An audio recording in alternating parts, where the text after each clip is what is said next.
ইসলাম এবং দেশপ্রেমিক আমার ভাইরা, ইসলামী আন্দোলন বাংলাদেশ কি চায়, আমাদের লক্ষ্য উদ্দেশ্য কি, ইতিমধ্যে বিভিন্ন আলোচনার মাধ্যমে আমরা অনেক বিষয়টা বুঝতে পেরেছি। তবে আমি সংক্ষেপে একটু স্মরণ করে দেওয়ার জন্য বলছি, ইসলামী আন্দোলন বাংলাদেশ প্রতিষ্ঠিত হয়েছে দুনিয়াতে শান্তি, আখেরাতে মুক্তির লক্ষ্যে।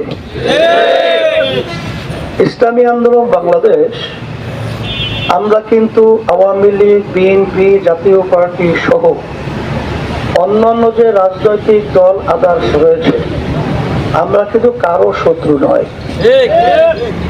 ইসলামী আন্দোলন বাংলাদেশ আমাদের মূল চেতনাই হলো ইসলাম, দেশ, মানবতার কল্যাণ। এই বাংলাদেশ স্বাধীন হয়েছে 53 বছর শেষ হয়ে 54 বছরে পৌঁছে। এই স্বাধীনতার মৌলিক 3টা স্লোগান ছিল। তার ভিতরে একটা ছিল সাম্য, মানবিক মর্যাদা, ন্যায় বিচার প্রতিষ্ঠা।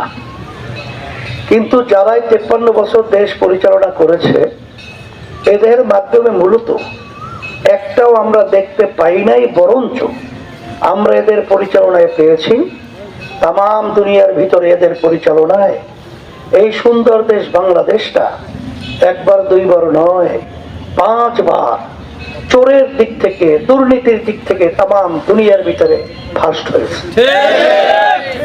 আমরা তাদের পরিচালনায় পেয়েছি হাজার হাজার মায়ের কোল সন্তান হারা হয়েছে। আমরা এদের পরিচালনায় পেয়েছি যে আমাদের দেশের টাকা পাচার করে বিদেশে বেগম পাড়া তৈরি করেছে।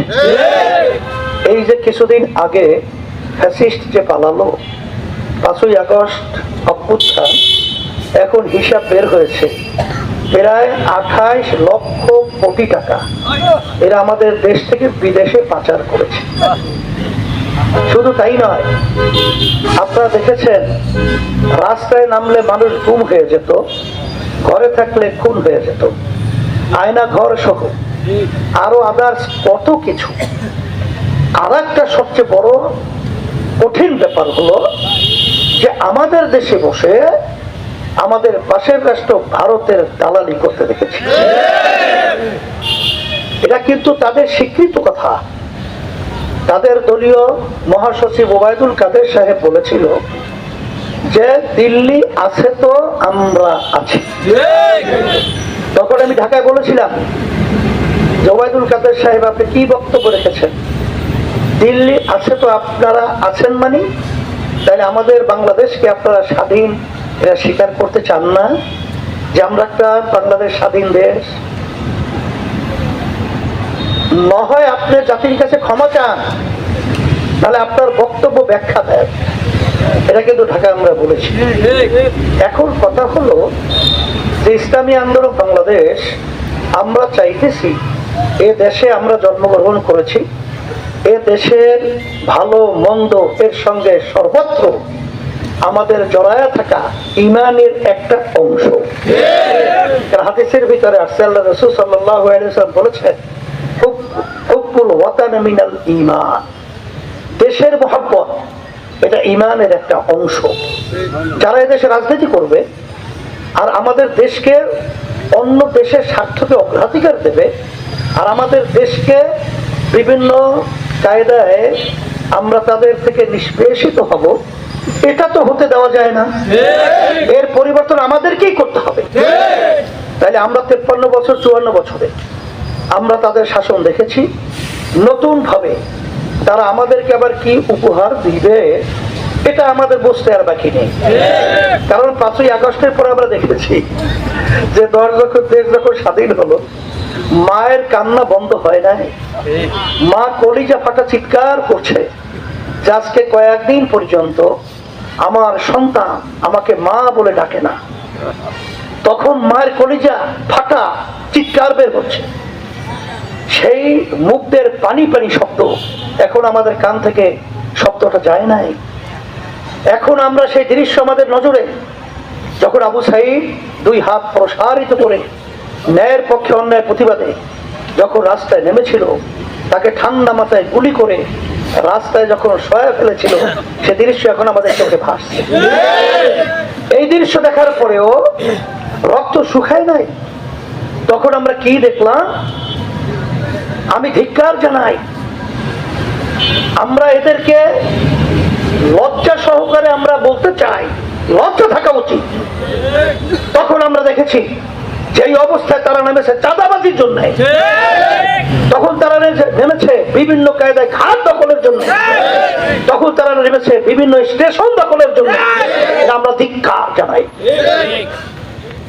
এই জন্য আমি আমার ভাইদেরকে বলবো যে রাজবাড়ি এখানে গোয়ালন্দ মোড় ঐতিহাসিক, এখানে আজকে এই সভায় আমি আপনাদেরকে আহ্বান জানাবো যে আমরা কেউই দুনিয়াতে থাকবো না। 53 বছর তারা দেশ পরিচালনা করেছিল, তারা আমাদেরকে দেশের জন্য কোনো কল্যাণ এটা তারা দেখাতে পারে নাই। এখন ইসলামী আন্দোলন বাংলাদেশ এমন একটা নীতি আদর্শ নিয়ে আমরা সামনে আসছি, সেই নীতি আদর্শের নাম হলো ইসলাম। তার বাস্তবতা 5ই আগস্টে আপনারা দেখেছেন যে আমরাই কিন্তু একমাত্র, তখন আমরা কিন্তু মরা বা কোনো বিপদ এই চিন্তা না করে ন্যায়ের পক্ষে অন্যায়ের প্রতিবাদে আমাদের ব্যানার নিয়ে কিন্তু রাজপথে ন্যায়ের পক্ষে আমরা স্লোগান তুলেছিলাম। আপনারা দেখেছেন যখন ভারত এই দেশকে মরুভূমি বানাবার জন্য টিপাই মুখ বাদ দেওয়ার সিদ্ধান্ত করেছিল, তখন কিন্তু ইসলামী আন্দোলন বাংলাদেশ এরা লক্ষের মতো লোক নিয়ে আমরা ঢাকা থেকে লং মার্চ করে জকিগঞ্জ পর্যন্ত আমরা পৌঁছেছিলাম এই দেশের স্বার্থে। আলহামদুলিল্লাহ ভারত সরকার কিন্তু টিপাই মুখ বাদ না দেওয়ার সিদ্ধান্ত কিন্তু নিতে বাধ্য হয়েছে।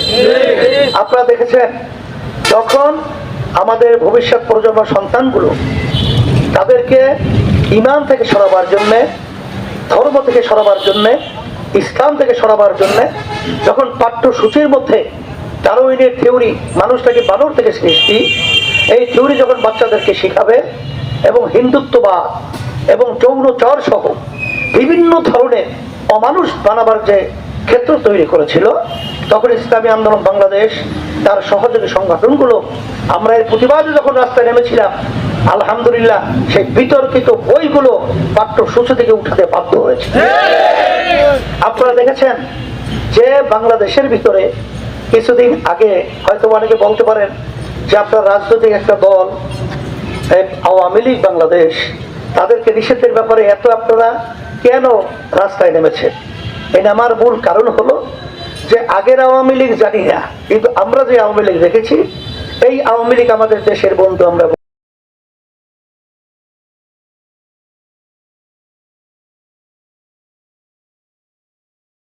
10টা চুক্তি